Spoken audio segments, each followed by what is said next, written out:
Is JP Miller commenting on YouTube videos? Well, I don't know, but Freedom Voice Online had something to say about it. Let's check this out.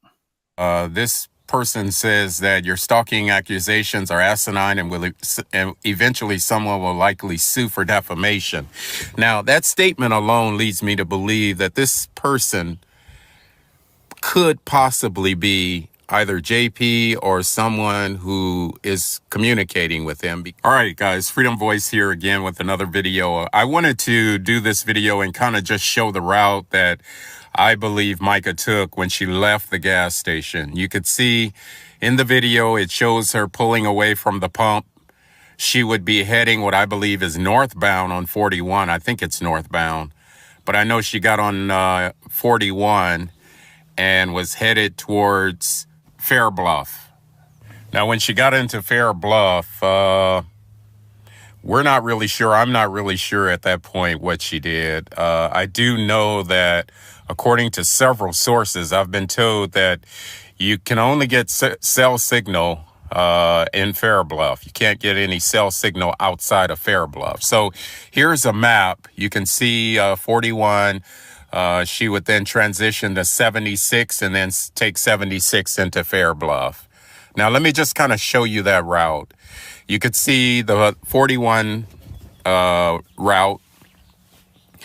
There would be a turnoff here where 41 and 34 merge.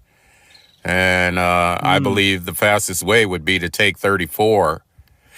So she would then follow 34. Now, somewhere between the gas station and Fair Bluff, I think either, my theory is that she met up with the quote unquote kind-hearted family friend who turned out to be someone who would abduct her. And this abduction would take place somewhere between the service station and Fair Bluff. I believe the 911 call was forced. And I believe that I've heard a lot of people saying that. A whole bunch of people speculating that now. Was murdered, bottom line. All right. Now, as you look at 76, I wanted to show you right here is what appears to be sort of a boat dock where you can actually dock or you can launch boats into the Lumber River. Didn't somebody have a boat and some land out there? You can see there's quite an easy access on both sides of the interstate there.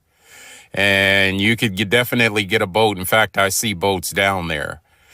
But if you were driving, you would continue on down 76, and 76 would take you in a roundabout way into Fair Bluff. Now, as I zoom out, I want to just show you that route. You can see you could take 76, merge onto 904, or you can continue 76 right into Fair Bluff. If you were to, many have thought maybe, it was at this point here that she actually, was boarded a boat or a boat took her from that point. And it's very windy. The river there is very windy going around. And that river would eventually take you right into Fair Bluff. This is the border, by the way. South Carolina, North Carolina border is right here. So right here on the river, Lumber River, and North Carolina, South Carolina border is where JP's attorney has 200 acres. So it would make sense if, in fact, 200 acres?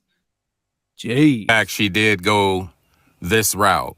Now, if you're taking a boat and you're traveling about 9 to 12 knots, that's very slow, but it's slow enough for a boat.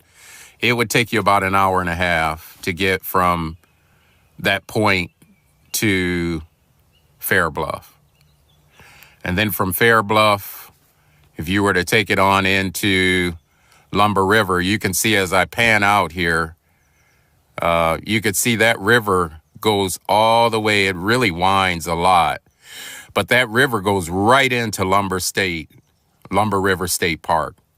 Oh, wow. Now, again, as I mentioned earlier, you can see this is a pretty desolate, barren area here. It's quite a bit of land space. So there's no cell signal. Fair Bluff is the only place where you're going to get cell signal. Once you leave Fair Bluff, you don't get any cell signal. So the question is, where was she? According to the call, according to the 911 call, she was already in Lumber River State Park. She thought it was Fair Bluff. But my question is, at what point did she make the phone call? Because even in Lumber River State Park, there's certain parts of the park in there that you don't get any cell signal as well. So I'm throwing this out here. Maybe some of you can give a little insight. Some of you that live in the area, maybe you can kind of help me understand this. But there's only two options that I see at this point. Either she was sort of abducted and then forced to make the call, or she drove in, at which point she would have to drive a roundabout way to get to the park. It would be kind of a long drive. All right. Also, I wanted to share this comment that I got on my channel on my last video. This person says that your stalking accusations are asinine and eventually someone will likely sue for defamation. Now, that statement alone leads me to believe that this person could possibly be either JP or someone who is communicating with him, because What do y'all think? the information in this comment is not something that someone outside of his circle would know. Now, he talks about March 11th. I want to read through it. He says here, now, March 11th, the private investigator turned over evidence collected, including video and photos, to JP. Yes, there was a tracker on the car, and it is perfectly legal for a PI to place one with owner's permission. Now, again, this information is just too... It's not something that someone is speculating. This has to be someone on the inner circle. As I said, either JP or maybe his attorney. I don't know. It could even be the private investigator. But this information, I'm sharing it because this is somebody's truth. I mean, this is definitely somebody who knows what they're talking about. It goes on to say JP got the location and went to confront Mica on her affair. Again, guys, I mean, who would know this information? Like, people just surfing the internet don't know. This is too personal of information. This information is too personal in order for it to be just a regular person. I mean, how would he know that JP got the location of Mica and went to confront her on her affair? That has to be either the PI or JP. Then it goes on to say, after March 11th, That is crazy as hell. there's no reported contact between Mica and JP. JP also dropped his separation, maintenance, and support filing on March 11th. See, this information is not, who knows this type of information? This has to be either the PI or JP. And JP, if you're listening to this, you know, you don't have to comment on my video. You can talk to me directly. I notice a lot of comments from this person on all my videos. And I'm simply saying, if you've got something to share, share. I mean, you've got your TikTok channel, and obviously you're not putting this information out. If this isn't, Damn. in fact, JP, I don't know.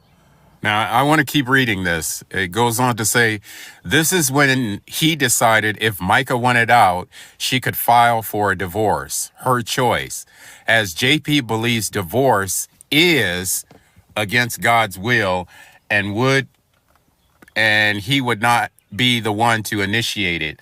Again, you know, I'm sure all of you listening to this and reading this would agree this has to be someone on the inner circle. It certainly sounds like it. This has to be either JP or his attorney. And I'm putting it out there because this is very good information for everyone to know, even the family of Mica Miller. You know, this information, if this is in fact JP, you're shooting yourself in the foot. Obviously, you don't realize that this information is very important to a wrongful death lawsuit. It's also very important for the family to know this. Now, it goes on to say this is when Mica decided if she wanted out, she could file for divorce, her choice, as JP believes divorce is against God's will, and he would not be the one to initiate it. As for all the insanity, even Mica's attorney now realized there is medical documentation as to Mica's condition, seemingly ignored by the internet sleuths. We do not know if Mica took her life simply because she was manic or whether she possibly died as a way to escape the alleged abuse. Emphasis added. And note, alleged abuse. Wheat and chaff. Wheat and chaff. You, sir, are pushing chaff.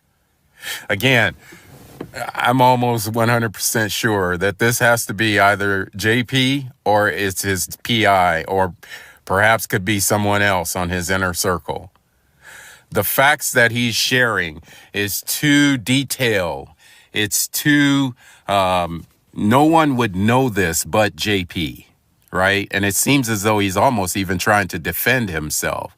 You know, and I just want to Seems like it. What do y'all think? That's crazy as hell. kind of look at some key words here in this post or in this comment that tells me that this is JP. In the beginning, the first sentence in the beginning, he tells me that if I continue to push my asinine accusations about stalking, that I will eventually be sued for defamation. Who says that but JP? He's the one that came out publicly and said that he was going to, you know, basically sue everyone for defaming his character. And there's a lot of other things in here as well. I mean, the details as to when, who would file for divorce, who initiated the divorce, the details about whether or not JP believes in divorce or whether he believes that divorce shouldn't be initiated. Like, who knows that information? This has to be JP, guys.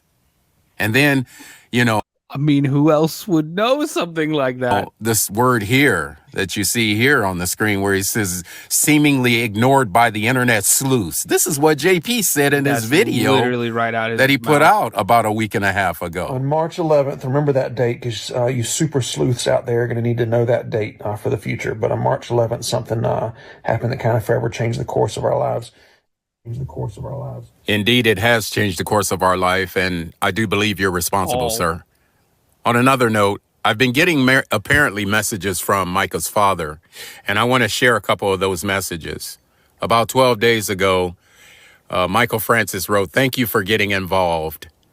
And then he wrote another one about 12 days ago. "I believe she got the weapon to protect herself at the meeting, but JP knew she had it, and he had a plan." Then this last one here, there were several others. He says, "Thank you for doing these videos." Well, thank you, sir. And my heart goes out to you and the family. And I will continue to do my best to try to help out as much as I can. That's amazing. It may not appear to be much, but I think with everybody online sharing facts, every little bit helps bring the truth out. Whatever the truth is, every little bit helps bring it to light. Eventually we can get to the bottom of this. My prayers are with you and the family. And amen. Until next time, take care, guys. Make sure you go follow Freedom Voice Online. Video is pinned down in the description, y'all. Amazing.